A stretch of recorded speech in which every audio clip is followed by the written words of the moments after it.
Hello guys, இன்னைக்கு நம்ம பார்க்க போகிறது அன்எம்ப்ளாய்டு டீமன் கிங் எபிசோட் 22 தான். ஸோ வீடியோக்குள்ளே போகிறதுக்கு முன்னாடி மறக்காமல் ஒரே ஒரு லைக்கை போட்டுருங்க. நீங்கள் இது வரைக்கும் நம்ம சேனலுக்கு சப்ஸ்கிரைப் பண்ணலையா? சப்ஸ்கிரைப் பண்ணிக்கோங்க. சரி வாங்க, நம்ம டைம் மிஸ் பண்ணாமல் எபிசோடுக்குள்ளே போகலாம். எபிசோட ஸ்டார்டிங்லேயே அவளோட ஃபார்மே அப்படியே வித்தியாசமாக மாறுது. அவளுக்கு அங்கே பயங்கரமான பவரும் கிடைக்குது.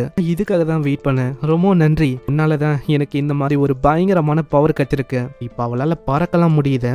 என்னால் இப்போ எல்லாத்தையுமே உணர முடியுது, கேட்கவும் முடியுது. ஒரு ஹியூமனோட லிமிட்டையே நான் சர்பாஸ் பண்ணிட்டேன். கடவுளுக்கும் மேல நான் இப்ப ஆயிட்டேன். அதாவது ஒரு பர்ஃபெக்டான பீயிங்கா மாறிட்டேன். இப்ப அவ்வளவுதான். குட்டி குட்டியான ஆன்சர்லாம் என்னால ஒண்ணுமே இல்லாம ஆக்க முடியும். அதே மாதிரி நீ உனக்கும் நான் ஒரு டிவைன் பனிஷ்மெண்ட்டை கொடுக்க போறேன் அப்படின்னு அவ சொல்றான். ஆனா நம்ம ஹீரோ எதையுமே கண்டுக்கல. அதே கிளவி தானே, இதுக்கு முன்னாடியே நான் உன்னை பார்த்தேன். நீமா நீ ராவாத சாப்பிட்டு கூடாது, எனக்கு சாக கூடாது, இல்ல இதே ஃபார்ம்ல இருக்க கூடாதுன்னா மரியாதையா அதை துப்பிடு. வாய்ப்பே இல்ல. இந்த மாதிரி நான் ஒன்னும் அந்த கிளவி இல்ல. அதே மாதிரி எனக்குன்னு ஒரு பேர் இருக்கு. என்னோட பேரு கரோனா.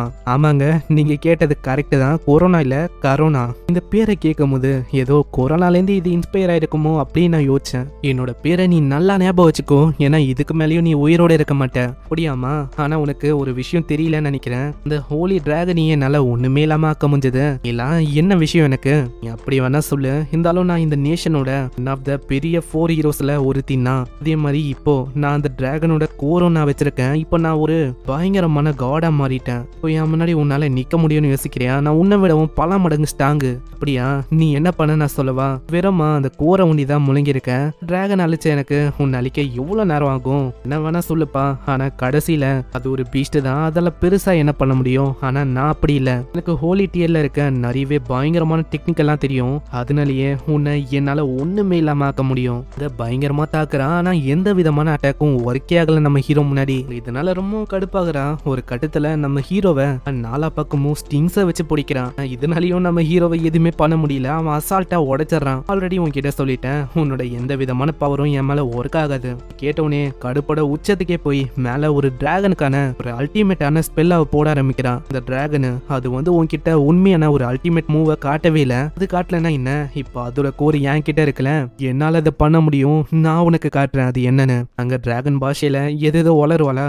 கேட்டவுடனே நம்ம ஹீரோக்கு சிரிப்பாயிடுது. டிராகனோட பாஷைய இப்படி பேசுறால, இதனால கலாய்க்க ஆரம்பிச்சிடறான். டிராகன் பாஷை ரொம்ப ஃபன்னா இருக்கு தெரியுமா? பேசுடா பேசு, ஆனா இந்த ஸ்பெல்லு முஞ்சனே உன்னால நிக்க கூட முடியாது. அந்த இடமே உரைய ஆரம்பிக்குது. அங்க இருக்கிற ஒட்டுமொத்த கிராமமும் உறைஞ்சு போயிடுது. அவ்வளவுதான், உன்னோட கதை முடிஞ்சது இப்படின்னு அவ யோசிக்கிறா. ஆனா நம்ம ஹீரோக்கு உண்மையிலேயே அங்க எதுவுமே ஆகலங்க.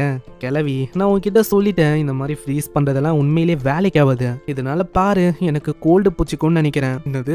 யார் யா நீ? உன் மேல மேஜிக்கும் ஒர்க் ஆகல. இந்த பவர் வச்சு ஒரு ஓஷனையே நல்லா ஃப்ரீஸ் பண்ண முடியும். இப்போ காட் அளவுக்கு நான் பவரோட இருக்கேன். ஆனா உனக்கு எதுவுமே ஆகல. ஆல்ரெடி சொல்லிட்டேன், உன் கூட விளாடுறது ஒரு குழந்தையோட விளாடுற மாதிரி தான் எனக்கு சமம் இப்படின்னு நம்ம ஹீரோ சொல்லுவானா. அப்புறம் தான் அவ சொல்றான், கொஞ்சம் பின்னாடி பாரு, இது உன்னை வேணா அஃபெக்ட் பண்ணாம இருக்கலாம், ஆனா இங்க இருக்கிற ஒருத்தங்களையும் அதை அஃபெக்ட் பண்ணிருக்கு. அங்க இருக்கிற நிறைய பேர் உறைஞ்சு போயிட்டாங்க. முக்கியமா அந்த கிராமமும் உறைஞ்சு போய் கிடக்குது. அங்க இப்பயாச்சும் உனக்கு புரியுதா?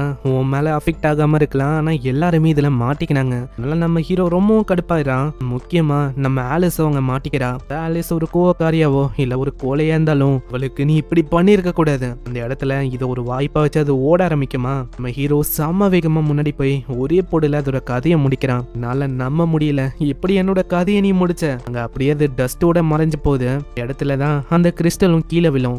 தெரிஞ்ச ஆலிஸ்க்கு ஒண்ணுமே ஆயிருக்காதுன்னு நினைக்கிறேன். இன்னமும் டைம் இருக்கு அவளை காப்பாத்துறதுக்கு. இந்த சைடு அங்க இன்னொருத்த ஆலிஸ கொண்டு போயின்னு இருக்கான். அங்க இவ்வளவு ஹாஸ்டேஜா கொண்டு போனா ஒண்டிதானே கீ கிடைக்கும். இதனால டப்புன்னு அவன் போலான்னு பார்ப்பான். அதுக்குள்ள நம்ம ஹீரோ பிடிக்கிறான். எங்க நீ அவளை கொண்டு போற? அவ என்னோட ரூம்மேட்டு, மரியாதையா அவளை கூடு. அப்படியே அங்க இருந்து தப்பிக்கிறதுக்கு அவன் பாக்குறான். ஒரே அட்டாக்ல அவனோட கை அங்க துண்டாவுது. ஜஸ்ட் மிஸ்ல அவன் தப்பிச்சிட்டான். அவன் ஒரு அண்டடா இருக்கான். இது ஒரு பெரிய லாஸ் அவனுக்கு இருக்காது. இப்போ அந்த டிராகனையும் இங்க இருக்கிற அந்த பொண்ணையும் அழிச்சனால இங்க இருக்கிற ஆளுங்கெல்லாம் சேஃப். அட இருங்க, நான் எதுக்கு இங்க மக்களை பத்தி எல்லாம் யோசிக்கிறேன். இந்த சைடு அங்க வரானா, அவனை பார்த்து இன்னொருத்த கேக்குறான், ஆமா நீங்க ஓகே தானா? ஆமா கேக்குறேன், என்ன கேள்வி நீ கேட்டு இருக்க? அந்த இடத்துல மேஜஸ்டியும் வர. மேஜஸ்டி கிட்ட அவங்க 2 பேரும் தலை குனிறாங்க. அவரும் சொல்றாரு, அந்த கருணாவை அவங்க கொன்னுட்டாங்க. என்னது? எப்படி அவங்க கொன்னாங்க?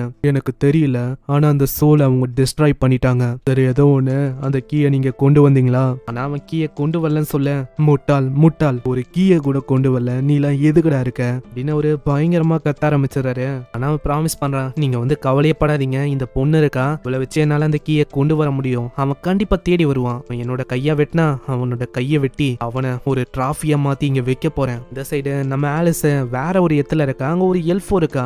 ஆலிஸ் எழுந்தோடனே ரொம்ப பயந்து போறா. ஏன்னா அதுக்கு காரணமும் அந்த கரோனா. அந்த பொண்ணு தான் அவ வந்து திரும்பவும் தாக்கிட போறாளோன்னு அந்த இடத்துல அந்த பொண்ணை காணும்.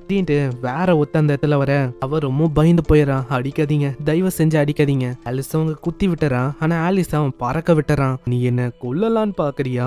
அவன் கையில ஒரு வித்தியாசமான ஸ்வாட் இருக்கு. இந்த சைடு மர்மமான பர்சனும் ஒரு போர்ட்டல் வழியா வரான். அட இது அதேதான் அந்த ஃப்ரோசன் டிராகன். அது இதேதான்ல. அந்த இடத்துல ஏதோ ஒண்ணு பண்ண அதுக்குள்ள இருந்து ஒரு வித்தியாசமான பவரும் வருது. போதுமே டிராகன் பவரால என்னோட வாரியர்ஸை கிரியேட் பண்றதுக்கு இது ஒரு நல்ல விஷயமா அமையும். இது ஒரு கிஃப்டா ரூலர் ஆஃப் த லஸ்ட் அவங்களுக்கு நான் கொடுக்கலான்னு இருக்கேன் இப்படின்னு இவன் சொல்றான். இங்கே இந்த எபிசோட முடியுது.